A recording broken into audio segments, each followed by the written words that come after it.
Let us commence by elucidating what exactly a Necron Tomb World represents.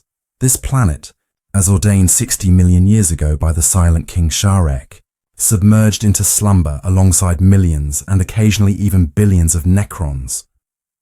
All of their tombs are nestled beneath the planet's surface because the Necrons anticipated everything, suspecting their rest might be disturbed. Currently, many tomb worlds host colonies and even vast hive worlds of the Imperium of Man, however. This hardly impedes the awakening of the ancient and enigmatic Necron race. Yet most often, the Necrons constructed their tombs on the most desolate and uninhabited planets to deter any thoughts of colonization.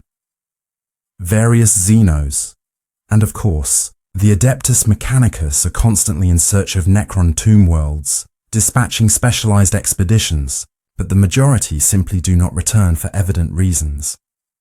All tomb worlds are categorized into three types. Crown worlds, which serve as the Necron's central hubs. Here lies the most formidable defense which seldom needs activation, because a Necron crown world is exceedingly difficult to detect, and of course, all Necrons of the Crown Worlds awaken from their great slumber almost without any casualties, and sometimes completely so. It is on these worlds that the seeds of dynasties are found, and all the paramount lords of this grand race reside in the Necron Empire. There are also so-called core worlds, which are similarly crucial and form the nucleus of all dynasties. It is paramount to ensure that everything is in order on the core worlds, as they act as the driving force of the Necron race. There also exist fringe worlds. These are planets the Necrons deem not as significant, but nonetheless important. Such are the furthest and least developed colonies. But make no mistake, the Necrons will fiercely and rigorously defend the fringe worlds as they are part of their dominions. In general, for the defense of their tomb worlds, the Necrons employ a multitude of varied devices which are governed by the Tomb Worlds program.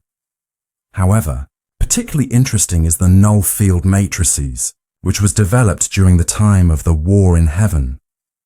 Such a matrix generates energy that disrupts a psyker's connection with the warp, preventing the use of psychic powers. The same plight befalls demons, who simply vanish upon entering this field as they cannot linger long in the material world.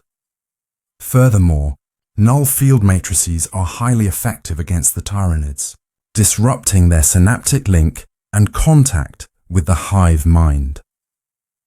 The system is truly state-of-the-art, despite requiring enormous energy expenditures, which of course the Necrons can afford due to the Cetan shards. And indeed, the Necrons possess numerous different fields and shields for the protection of tomb worlds. But now, the focus is on the worlds themselves. Let us begin, perhaps, with the crown worlds of the central dynasties. First on our list is the Szarekh dynasty, renowned for its tomb world known as the Hollow Sun. Understanding is essential that all Necron tomb worlds are unique. There are no two identical tomb worlds. Each stands out in its own way. The Hollow Sun, for instance, is literally situated within the raging nuclear furnace of a star, located in the Jericho Reach, when the mad Pharaoh Amonk, who by the way was famed to have the capacity to cleave planets asunder with his scythe, according to the tales of the Harlequins, commanded the construction of the Crown World. He declared that the builders must achieve the impossible. And indeed, they accomplished the impossible. They literally tamed the star at the very heart of the Star Drift, and since then have prevented the star from consuming the tomb of Szarekh. It is incidentally quite convenient when your tomb world is literally at the heart of a star. Clearly, no unwanted guests will ever venture there. Who would even need to fly to a star? Besides, there exists no means to detect the presence of the Necrons inside a star, and who would even conceive hiding there? Only to a truly mad Pharaoh, who perfectly understood that the sleep lasts 60 million years and requires substantial preparation.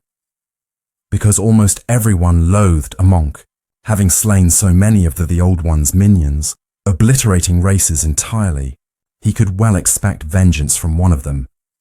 Amonk feared the Aeldari the most, who dreamt of finding his tomb world and exacting revenge for their kin. He desired to awaken and destroy all that would remain of the Aeldari, assuming of course anything remained. In general, little was left of them, so they posed no significant threat to him. Of course, Amonk was no fool and had prepared planets rich in resources throughout the region in advance, so that upon awakening, he could immediately acquire what he desired. Many of them, of course, were destroyed, but some remained and helped quickly restore the dynasty of Szarekh. Overall, in the Stardrift, planets are rich in valuable minerals, so everything worked out. Amonk had planned to awaken peacefully and lead the Szarekh dynasty, but the trouble was that even before his slumber, he disliked the Charnavok dynasty. It's normal for the Necrons to detest one another. When he fell asleep, the spark of hatred for the Charnavok did not extinguish in his consciousness and gnawed at him for all those millions of years. The sense of grievance grew within him and eventually seized the consciousness of the sleeping Pharaon under the control of the Hollow Sun program, which decided to awaken him following a transmission received from the Charnavok. As soon as he opened his eyes, hatred literally flooded Amonk's consciousness. He ceased to be himself.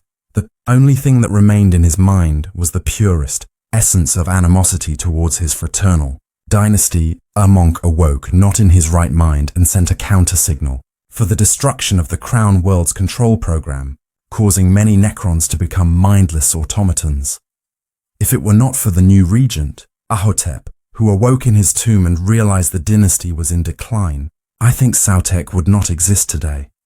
Ahotep gathered the coherent Necrons and seized control of the tomb, which was on the brink of system failure.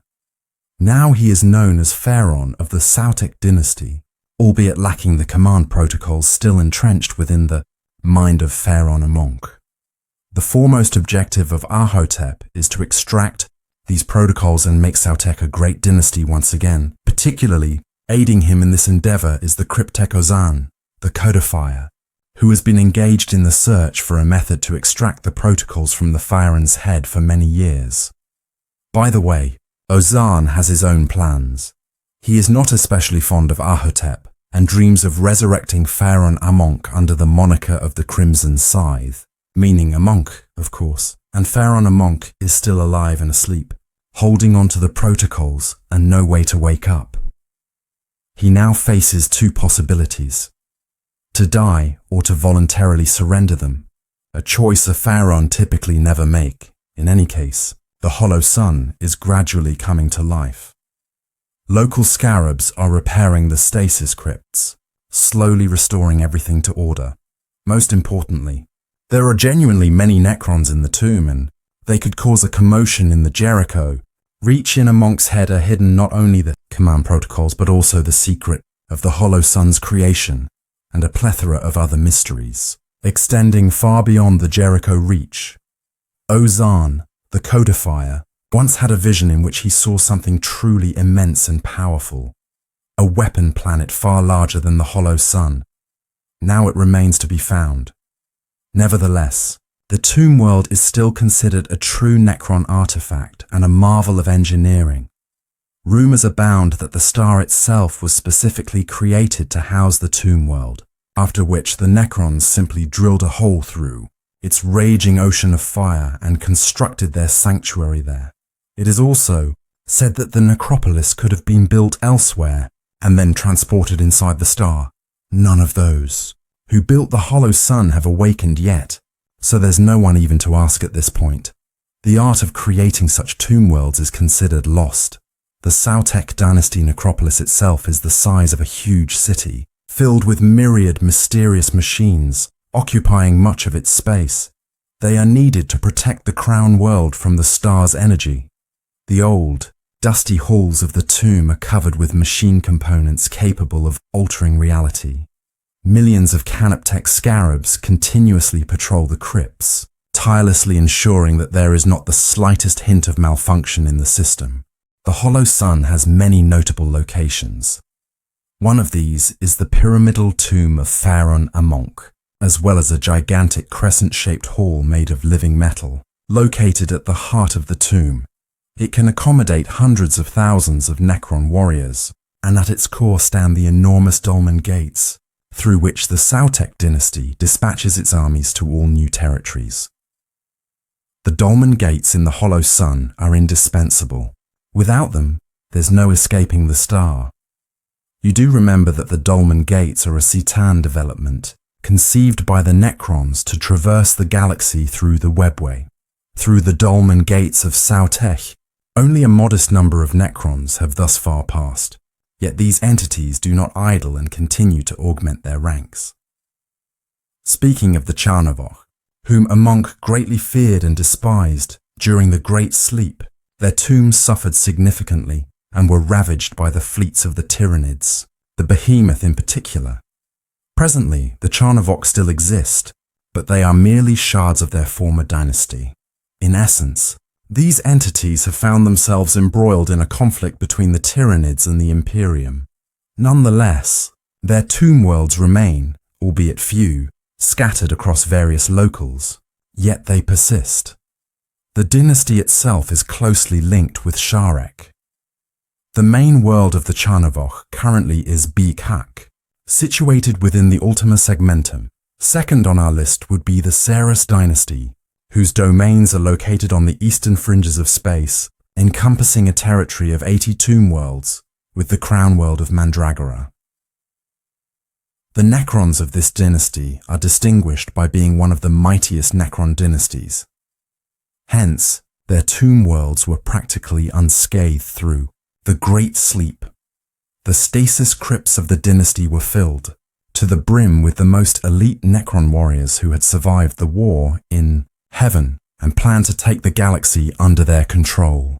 After the Great Sleep, the singular and most severe downside for the Szarekh was the demise of their pharaoh on the crown tomb world of Mandragora during the Great Sleep. Henceforth, the tomb was engulfed in decades of power struggles in which none could emerge victorious. This stalemate persisted far too long until Imhotep the Stormlord awoke. Quite astounded by the ongoing events, he immediately recognized the necessity to take matters into his own hands and to restore the once grand dynasty. Imhotep rallied an army and declared his claim to the throne of the crown world of Mandragora. Opposition against him was futile. He annihilated any who did not join him. Indeed, in essence, he had no rivals, although strictly speaking, there was and still is one. He resides on the tomb world of Gidrim, and he is known as Zandir. He managed to transform his tomb world into a mini crown world for the Szarekh, annexing a dozen star systems to his new empire. He was regarded as a true military genius, albeit with minor deviations. His mind, too, was damaged during the Great Sleep, now believing himself to still be a creature of flesh and blood, colloquially speaking, a Necrontyr, and still partaking in quelling revolts against the Triarch Szarekh. In his enemies, he does not see humans, orcs, or the Imperium. He sees the noble houses of the Necron, thus endeavors to capture all military leaders and treat them as equals. This naturally is greatly disfavored by his court, but they scarce counter him, for he is formidable himself, and he has a formidable aide named Oberon, alongside a substantial contingent of Lich Guards. The Peace of Zandir and aids him in battle. Moreover, the tomb world of Gidrim is simply riddled with various traps in places where entry by ordinary Necrons is prohibited. In essence, the current overlord Imhotep does not consider Zandir a threat. Furthermore, he deems him maximally loyal, for Zandir has no interest in seizing power. There's a rumor that he fully comprehends everything and simply chooses to cosplay his younger self from the times he was a Necrontyr, as it makes his life much more amusing. But what's crucial is that Imhotep the Stormlord has no objections. The lord of the Szarekh dynasty, undeniably of the crown world Mandragora, is famed for his sheer hatred of the orcs as their logic baffles him. Hence, he has set his goal to annihilate all orcs across the galaxy, quite ambitious, Wouldn't you agree? Here, it's worth momentarily diverting to mention that I will not be listing all the tomb worlds of the dynasty. Simply enumerating them would scarcely entertain you. In this video, I've only taken into account the tomb worlds that hold significance for the Necrons and are associated with intriguing tales. Imhotep, by the way, consistently crafts these stories himself, expanding his domains with various tomb worlds and even small dynasties. Not so long ago, the Arnmora dynasty swore allegiance to Imhotep to protect their tomb world, Sumnath, from an invasion by the Eldari. From the craft world Alatok, the assault was led by an Eldari Farseer named Starbane. The Eldari aimed to catch the sleeping Necron Tomb World off guard and quickly deal with it. However, they faced the united forces of the Seras and Arnmora instead, who repelled them fiercely. The only one to return home to Alatok was Starbane, albeit Imhotep had severed his right hand, given his penchant for chopping off limbs. The Space Marines occasionally receive similar treatment. Next in line is another ancient dynasty known as the Nihilakh. During the Secession Wars, organized by the Necrons against the Silent King and the Triarch, these fellows earned a reputation for treachery. The local Pharaoh, Oizer, the enslaver, chose not to follow the Silent King's orders, which greatly angered him. Consequently, much later, when the Orcs attacked the crown world of the Nihilakh, named Mobius, the Triarchy ignored their distress signals, and the tomb world was devastated within a month. A large part of the Nihilakh perished. In truth, the dynasty reclaimed their territories, but most of their empire lay in ruins. To this day, the Nihilakh are considered exceedingly peculiar and employ any tactics to defend their territory. Ever since they were betrayed, there's been no talk of honor or justice towards their kin. Since then, other dynasties regard them as savages and prefer to avoid interactions with them. The tomb world of the Nihilakh, Mobius, consists of a vast number of crypts that appear as an ever-changing labyrinth, created from corridors in hyperspace, designed so that no one but the Nihilakh themselves could escape. Numerous Deathwatch kill teams, Mechanicus explorators, and diverse Xenos have perished in these corridors. And what about the Szarekh dynasty, you might ask? Aren't they the coolest among the Necrons? They must have the coolest crown world. Here, the situation is maximally strange. The matter at hand is that Szarekh did not go to sleep for 60 million years.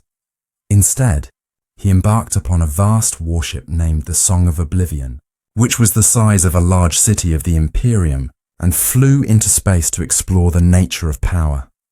Essentially, this is their crown world, with its own tomb worlds where many Necrons of the Szarekh dynasty lay in slumber. However, they woke much earlier, of course, because Szarekh was constantly searching for a way of reverse biotransference and stumbled upon a Tyranid hive fleet.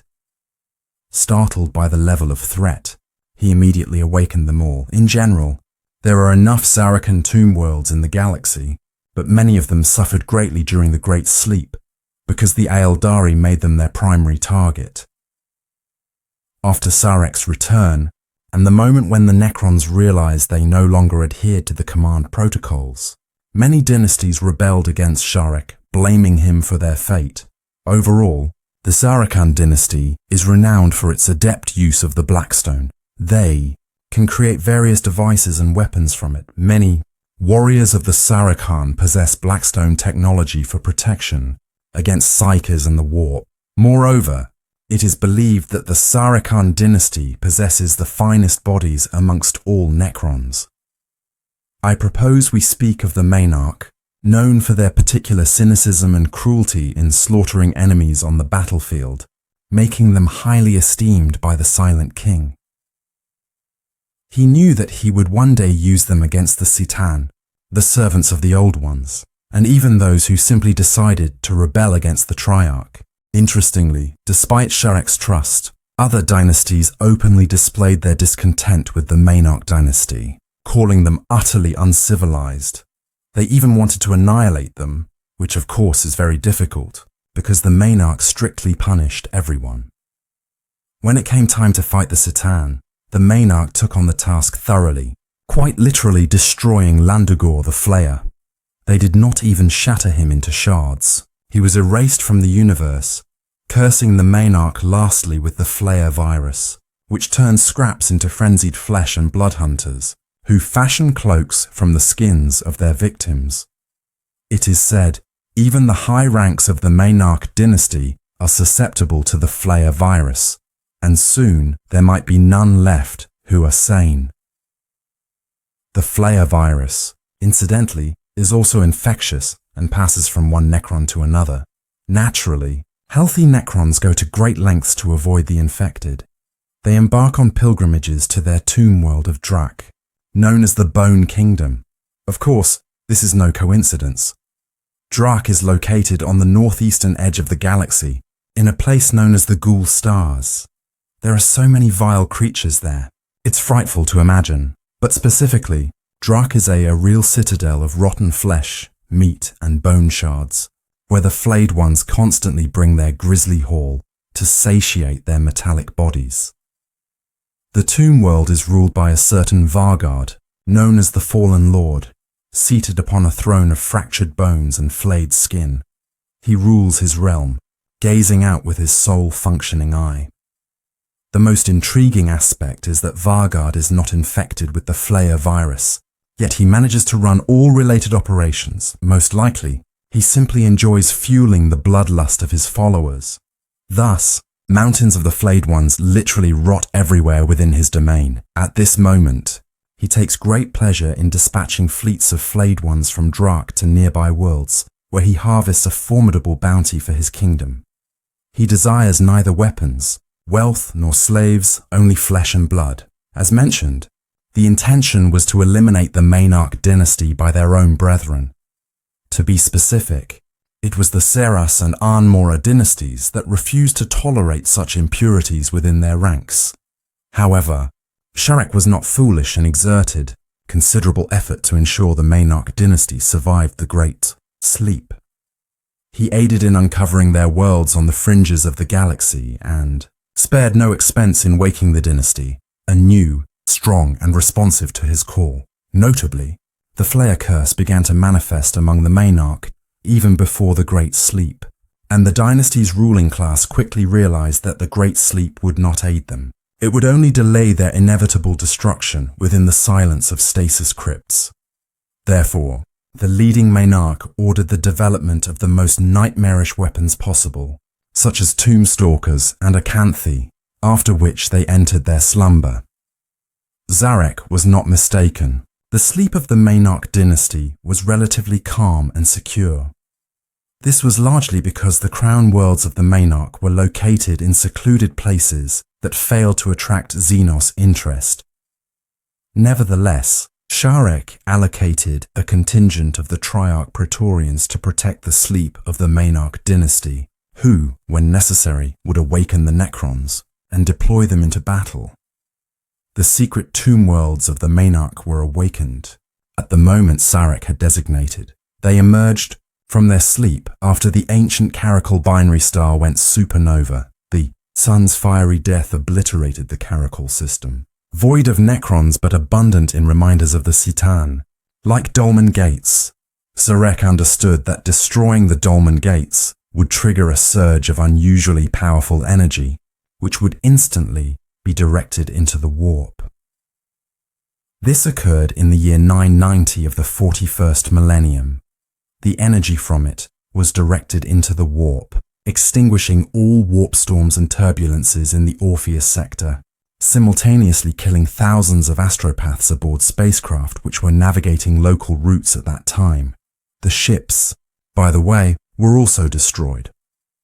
It was an epic time for the awakening of the Maynarch dynasty, and they did not waste time, swiftly restoring order within their tomb worlds. They realized that Sarekh's protocols were no longer in effect. The heads of the dynasty quickly took control into their own hands and seized all nearby worlds of other Necron dynasties, employing their typical methods of either enslavement, genocide, or systematic destruction.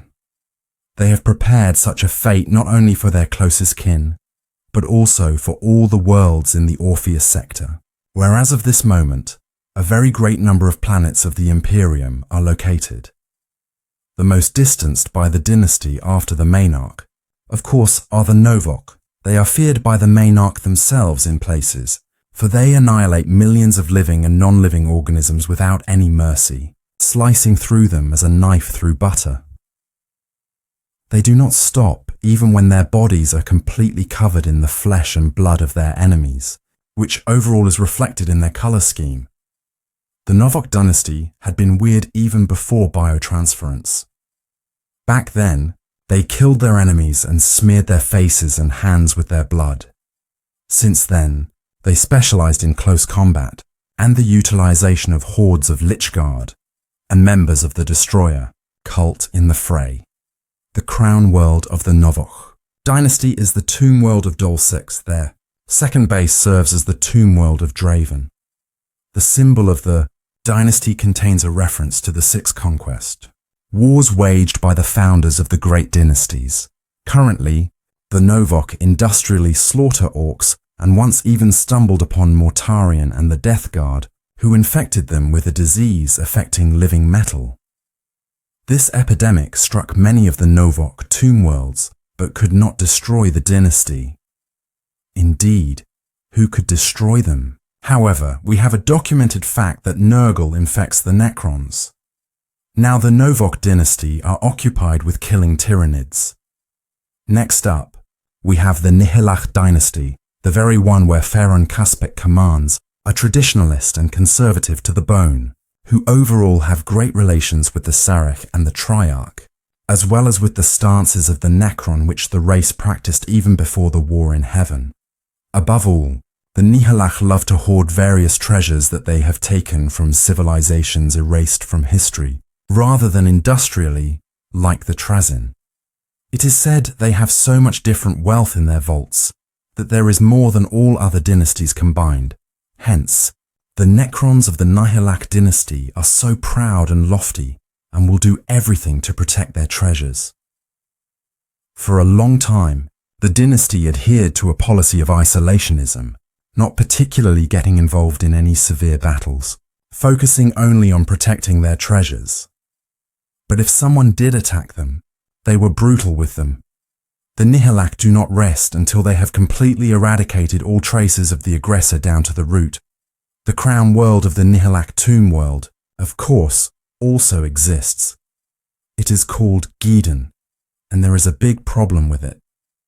Due to a certain malfunction in the spatial matrix of the reality stabilizer, Geddon is always halfway in a pocket dimension, appearing in the real world for only a few hours. At first, the Necrons thought this was sheer nonsense, but then realized that being in reality for just 2 hours greatly simplifies the defense of the tomb world. Who would attack it at all if anyone at all could find out about it? Deep beneath Geddon's surface lies the Oracle Chamber, wherein the bulbous head of an ancient alien prophet is kept alive in stasis. The prophet's thoughts are projected onto holographic images which are said to be able to predict the future. However, the head is vehemently against such usage and attempts to deliberately obscure all visions to prevent giving the metallic beings any advantage. You know what other tomb world has been taken over by the Nihilach dynasty? Solomos, home of the infamous Trazyn the Infinite. Here lies his tomb, called Solemnis. It's essential to understand that this is not merely a tomb world, but a true museum, housing a vast array of wonders from across the galaxy. Even before the Great Sleep, noble Necrons would visit to entertain themselves, viewing the different exhibits, touching them. Solomos's collection might even rival the Black Library of the Eldari. This is not certain, but it indeed is vast. The highlight of Solomos are its prismatic galleries, containing a collection of sculptures depicting iconic events for the galaxy. Few know that all the figurines today are alive. Why bother with sculptures when it's easier to steal space marines or even custodes and have them stand as sculptures? Solemnus is located on the eastern fringe and appears as an unassuming grey tomb world, hidden in the depths of space. It is said to have appeared before humanity ventured into space. The only thing illuminating Solemnace is a pale sun of artificial origin. Essentially, it's a cluster of mirrors with precisely adjusted angles to capture energy from a powerful source within the planet's core. The planetoid Solemnace is essentially a gigantic Dyson sphere, its outer shell composed of myriad machines, creating an artificial atmosphere. Where does it get so much energy? At least partly from a shard of Citan he took, from the depths of the planet Midgardia in the Fenris system. This shard is a non-nucleonic flaming piece gifted to the Necrons by the Dolmen Gates. Another shard fuels Szarekh's mobile throne, a virtue of Solemnace that, akin to the Emperor's ship, the somnium of the Emperor of Mankind, its tomb can be controlled by a small team of assistants. Nonetheless, within Trazin's light, there are both Lichguard and even the arch-cryptic Sanshet, who serves as chief cryptech and the curator of the Solemnace collection. Interestingly, the innumerable have linked Solemnace with a concealed pocket of subspace reality, containing a citadel known as the Sanctum. Here lie arenas where various warriors of the Imperium battle for victory. Amusing Trazin, victory, in his words, shall be freedom. Of course, ferocious skirmishes constantly occur there, and many even find themselves on the brink of death afterward. Nonetheless, Trazin can heal nearly any wound thanks to the latest Necron technologies. If you think he truly would release someone, that of course is not the case. The main victor becomes another prized collection of Trazin on Solemnace. Necrek the Untouched is the only and last pharaoh of the Amuntei dynasty, which organized resistance against the Triarchy and the Citan, offering the Necrontyr hope for salvation. Rumors say the pharaoh wasn't afflicted like all Necrontyr and was ready to aid his people in curing all diseases. According to legend, Necrek led the forces of the Amuntei dynasty and attacked the star gods. In the process, he was killed by Nyadrazath, the Burning One, but in reality, it was quite the opposite. Necrek was killed by his own nobility, following which the entire dynasty accepted Szarekh's gift of immortality. The higher ranks of the Amuntei dynasty decided to preserve the pharaoh's body, as he indeed was not susceptible to any diseases. The idea was to keep him in case of a reverse biotransference. You never know. Nefrek's tomb became a complex on the planet Zephrek, also known as Serenade. It is said that in Nefrek's burial chamber lies a star map leading to an artifact known as the Astarian Mysterium. Finding and entering the tomb was very difficult, as it opened once every few millennia, sometimes centuries, all according to specific astrological events. The planet was aptly named Serenade for a reason.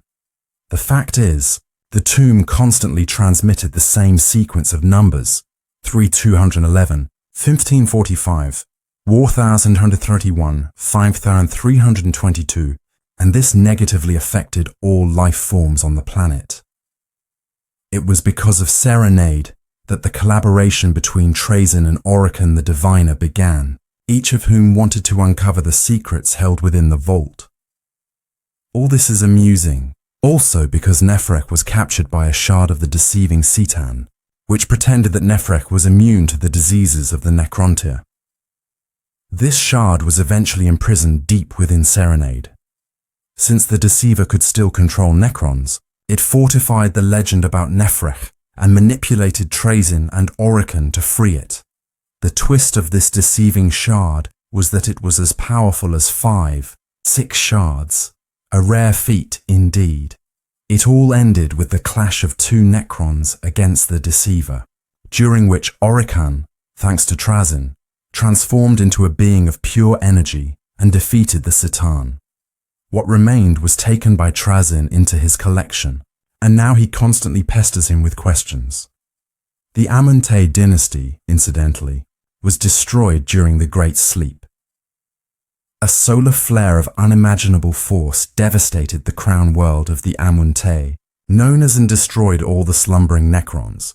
Indeed, Some dynasties truly have no luck after awakening. Just ask the members of the Szarekh dynasty. This Szarekh dynasty is a Necron dynasty which has only recently fully awoken, originally awakening from the Great Sleep in early M41 from their crown world of Trazyn.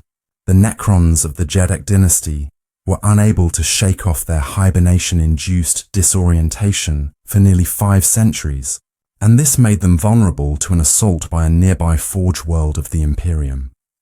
Eventually, the Szarekh were able to repel the human siege and drive the Imperial forces from their world. Since then, they have been attempting to search for other lost tomb worlds of their dynasty.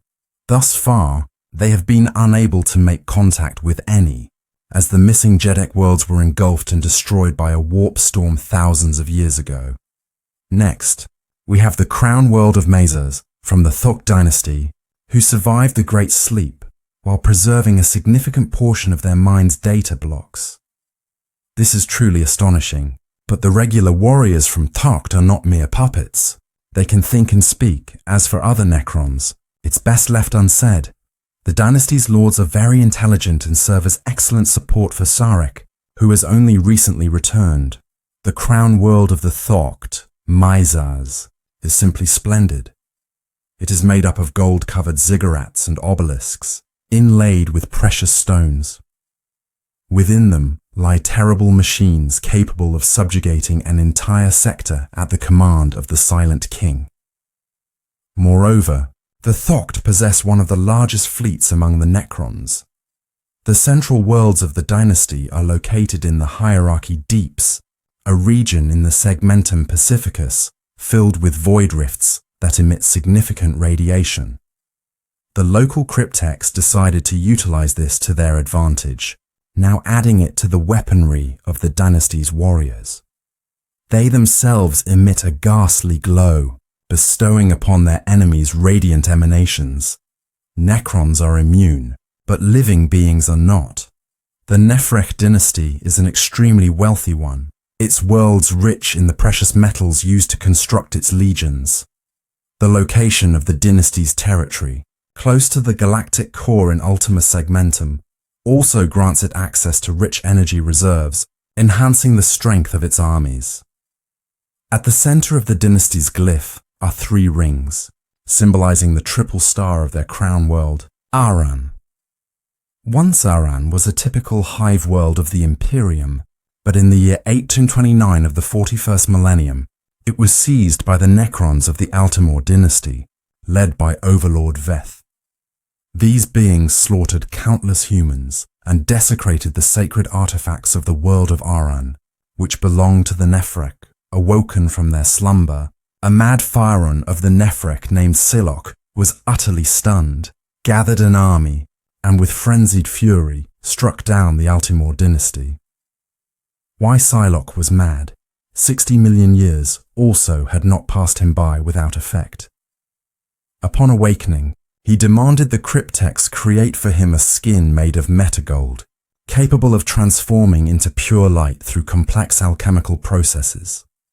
He desired to shine as the stars, and he gifted the same feature to his servants.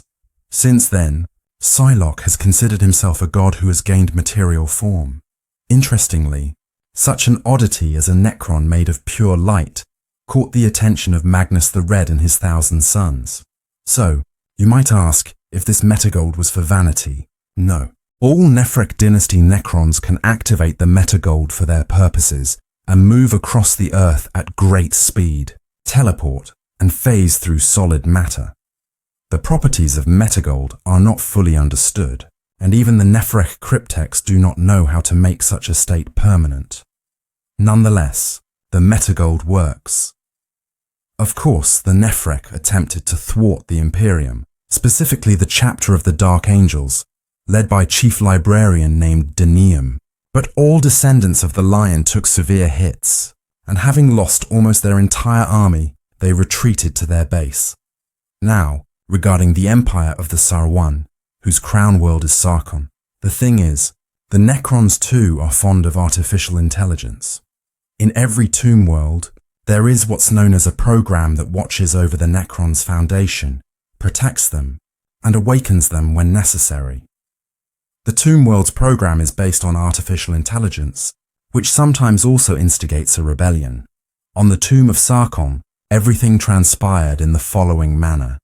Radiation storms which raged on the planet's surface for many millions of years gradually destroyed the memory engrams of every Necron, turning literally everyone from warriors to pharaohs into automatons. The Tombs program realized it could control these automatons and decided this was for the better. Everything was orderly, no one fought for power, and it began to spread this order to other worlds. From then on, it called itself the Szarekh Emperor, and calmly sends an army of soulless automatons to neighboring tomb worlds to do the same as on Szarekh. The first to suffer was the tomb world of Takar, whose defenses quickly fell and augmented the Emperor of Sarkon's army. Following were other Necron Tomb Worlds. They say Szarekh now possesses a vast army, which sees through the will of the program, calling these beings the Haunted Legions. Members of other dynasties fear and despise them, and logically so. The Szarekh Emperor has many methods of enslaving Necrons, ranging from mind-shackle scarabs to straightforward domination with invasion.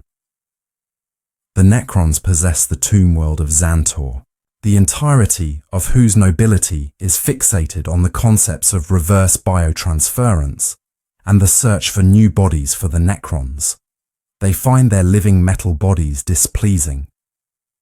To remedy this, they traverse the galaxy seeking various Xenos species, from whom they gather hundreds of thousands of dead and living bodies for experiments. Subsequently, on Xantor, they conduct dissections, experiments with genome grafting, mutate tissues, and perform molecular deconstruction. In short, they seek the perfect specimen for themselves. The concept of anesthesia or mercy is utterly alien there. As the Necrons view all Xenos as inferior beings, their screams and pain have no significance whatsoever to these metal beings. The chief experimenter on Anrakir, of course, Illuminor Seras, who has made it his goal to unravel the very mystery of life, for which he tirelessly dissects and studies thousands of beings from other races.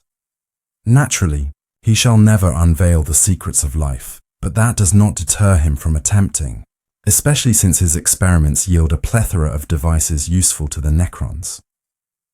Following the return of the Silent King Szarekh, he decided to join his cause in reversing biotransference. Xeras was deeply intrigued by this project, especially since Szarekh promised him answers to questions about life should they succeed with the reverse biotransference. Overall, Xeras is indifferent about collaboration. For instance, he aided the Nihilak dynasty in creating the Pariah Nexus in the Nephilim sector, among other endeavors. The Sanat dynasty, ruled by the pharaoh Thzar the Invincible, in their crown world, the tomb world of Zaphanek, deserves a mention as well. He refers to himself as the Pirate King, which is indeed the sheer truth. Many ages ago, during the final stages of the War in Heaven, it was above Zaphanek, where one of the most intense battles in space took place. The Sanat fleet battled against thousands of Aeldari ships and emerged victorious. The surviving Aeldari retreated, leaving the planet untouched. Nonetheless, Zaphanek was also somewhat astounded by this turn of events, for since then, its orbit has been cluttered with the blackened wrecks of thousands of ships, and the local nobles do not even attempt to cleanse their near-orbit space. Interestingly, Thzar was not originally a pharaoh. He was expelled from the dynasty, but after millions of years, he arrived on Zaphanek at the very end of the 41st millennium and reprogrammed the local Necrons to acknowledge him as their true pharaoh. Since then, they have served him, creating a rather amusing situation. Thzar declared himself the Pirate King and renamed Zaphanek into the Reeve world, after which he assembled numerous ships from millions of tons of debris and now partakes in piracy in the sector and in the Webway. Indeed, expelling him turned out to be a grave mistake. The Szarekh dynasty also possesses another notable world, Athos, known within the Imperium for the Imperial Guard regiment named the Athonian Tunnel Rats. Furthermore, it is renowned for housing an Aeonic Den tomb ship, which once awakened, launched into space and obliterated the capital of Athonian. Possibly the destruction of the planet would have continued further, but the Tsar decided that the humans living on the planet were irrational beings and simply flew away, destroying an Eldari listening station on its way, which was located in orbit of the world. Another fashionable world of the Necrons is Tantis, a tomb world known as the Raider's Moon. It is located in the Segmentum Tempestus and indulges in raids on the nearby Imperial worlds, no less than Thazar. The main one there, by the way, is Mandal, whose moon is Tantis. Mandal is rich in resources of the planets of the Imperium, and the guilds from Tantis shake local farmer and miner communities, attacking in the dark of the night on their night scythes. Sometimes in just one night, several settlements can be destroyed, leaving nothing but scorched craters in their place. And all because the settlements of Mandal are far from each other, and by the time someone notices anything, a lot of time will have passed.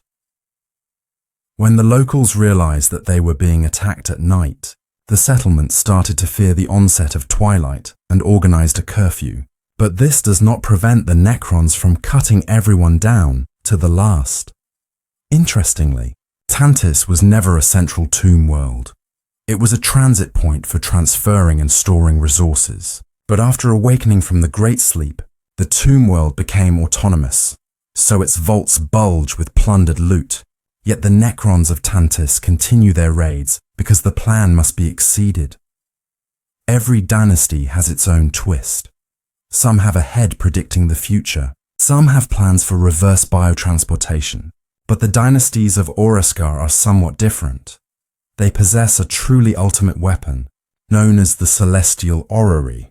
This machine consists of a web of holograms and necrodermis, with the various tiny floating glowing lights, representing a star in the galaxy. Each of these are recorded in an intricate matrix record that contains the locations of every star in the cosmos. The Celestial Orrery is hidden in the very core of the planet Thanatos. And if the Necrons decide to extinguish some tiny point that represents a star in the Celestial Orrery, it will become a supernova in the galaxy after some time, destroying an entire system.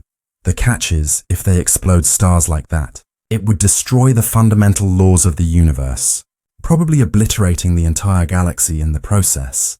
Therefore, if the Necrons of the Celestial Orrery use it, it's only for observation and, of course, very, very carefully. In short, the guys from Thanatos are unique observers who make sure to destroy only those stars and systems that need it, like a gardener pruning his favorite plants. Understandably, wars for Thanatos are incessant, and should the Oreskar dynasty feel overwhelmed, they would likely opt to annihilate Ori outright. Not too long ago, forces bearing the word endeavored to seize Thanatos, but thanks to the cohesive efforts and exemplary governance of the Theron Oreskar dynasty, specifically in the person of Hakmet, they were repelled.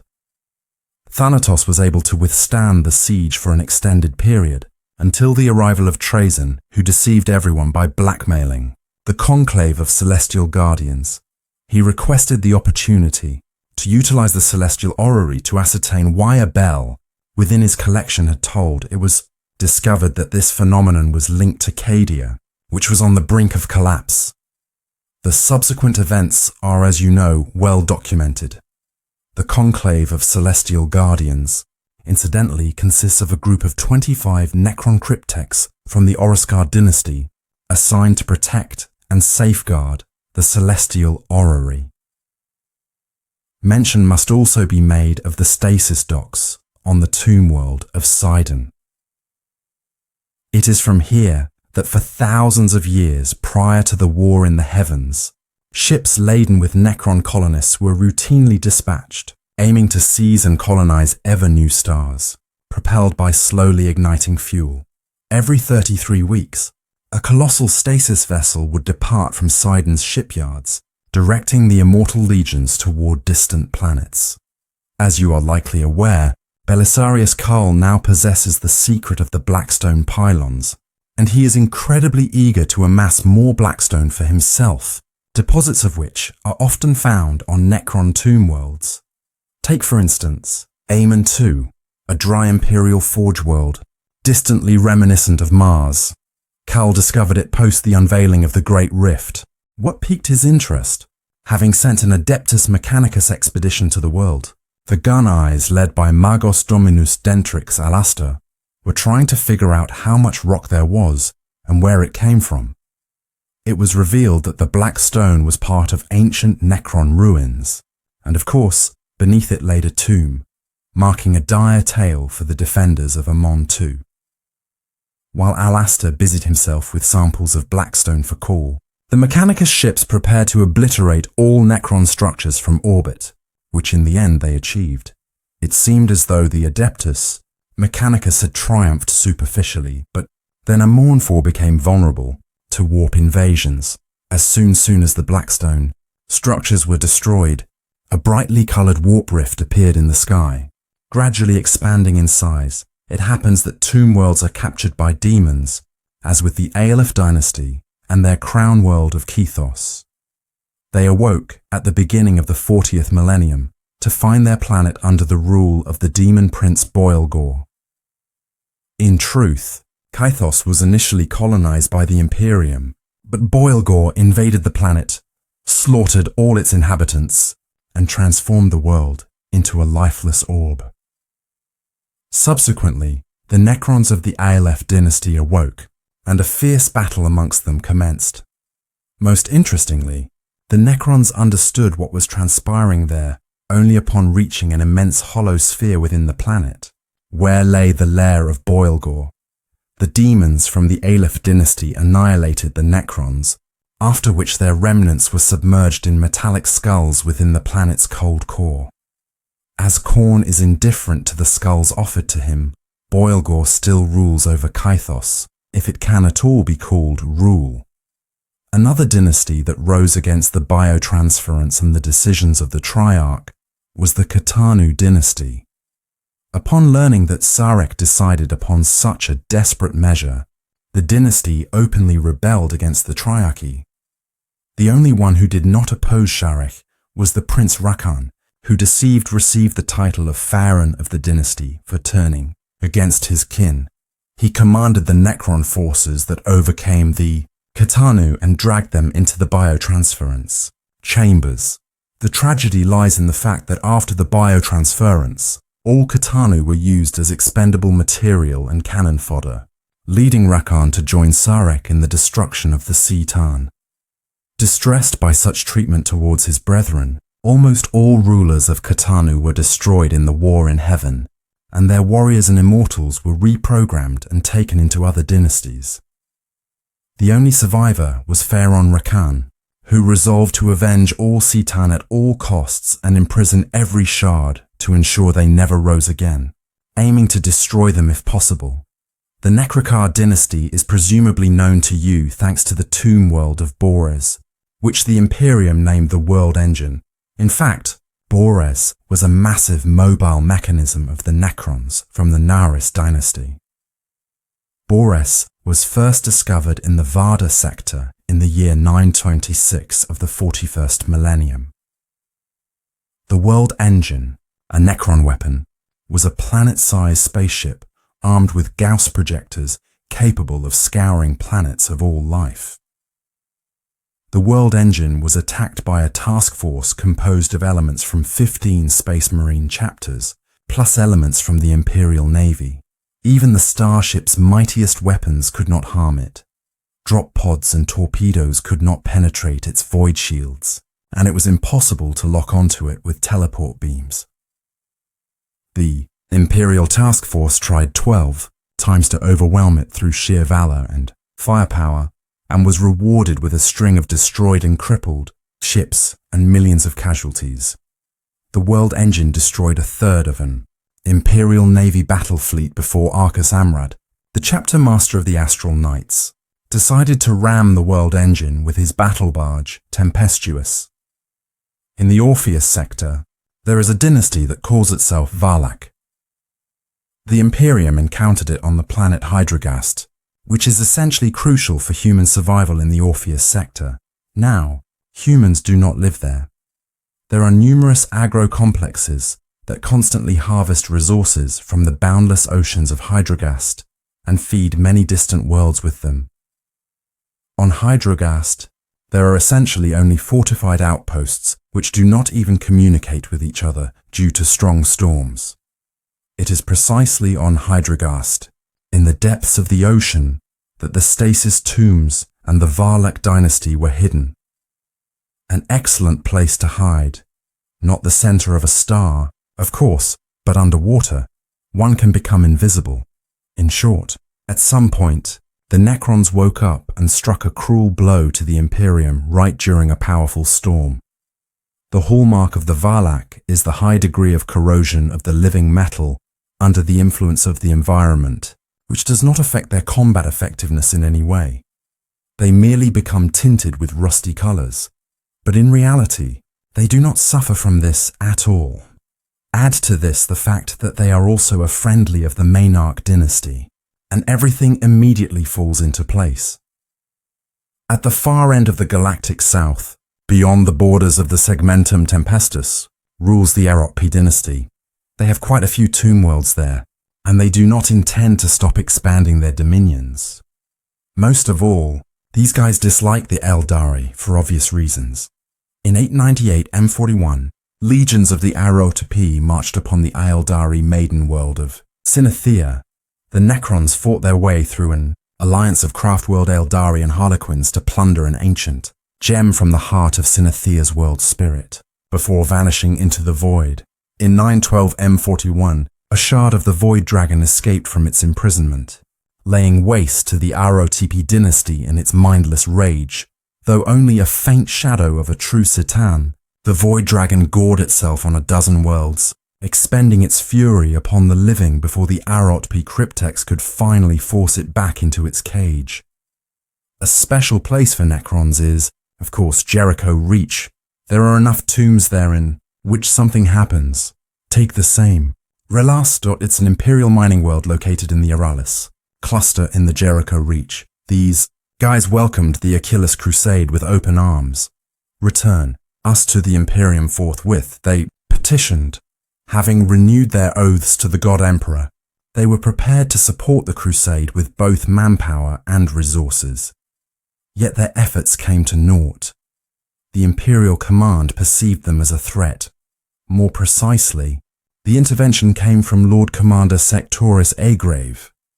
The crux of the matter lay with the planet's vast number of Toe devotees, who ardently wished for humanity to embrace the greater good.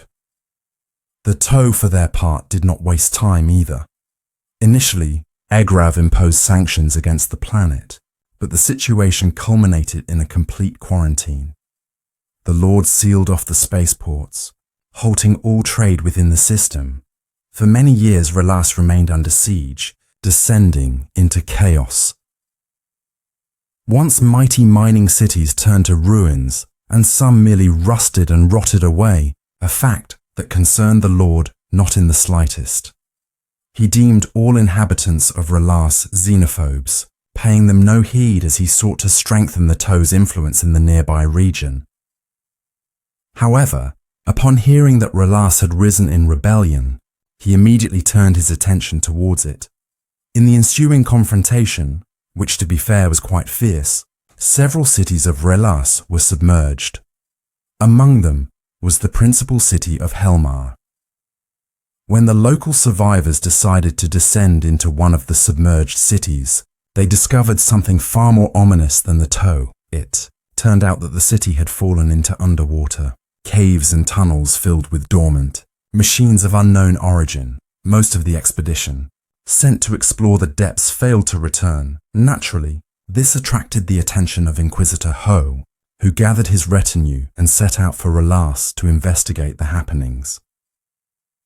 The last communication from Harta was sent from these very caverns, suggesting that whatever he uncovered there had profoundly shaken him. Since then, The Death Watch of the Ordo Xenos has been dispatching squads to the site to investigate, thus far without success. Following in line is another world in the Jericho Reach known as Sarvin, which is currently under the control of the Dark Mechanicum heretics, but in reality serves as a waking Necron Tomb World of the Szarekh dynasty. Once an agrarian world, Sarvin experienced an unanticipated arrival of numerous chroniclers. Thanks to the agriculture cultivated by the Savin, they managed to comfortably survive the Age of Strife. They faced neither confusion nor heresy, as there was ample food, the most crucial element. Chaos cults failed to take root here as well, for the locals possessed a strong belief in the God Emperor, regularly organizing various events and dedicating hymns to him. Deviations occurred but were rare. Sarvin was governed by a local schemer, holding the position of a temporary governor since the Imperium's absence. Power simply transferred through inheritance under the title of temporary governor. Thus, under the influence of time, Sarvin society evolved into a feudal one, where farmers continuously toiled and were unable to attain promotions, whilst a ruling dynasty occupied the high post. In the 41st millennium, the Dark Mechanicum from the Forge decided to utilize the resources of Sarvin for the benefit of the ruinous powers, and the Achilles Crusade was delayed by the Hadex anomaly, and did not arrive in time to offer assistance. Consequently, Magos Ferus poisoned the planet's water reserves with a specially crafted virus, intended to be activated at the opportune moment. When the Death Watch arrived on the planet, they activated the virus, transforming the local farmers into true berserkers.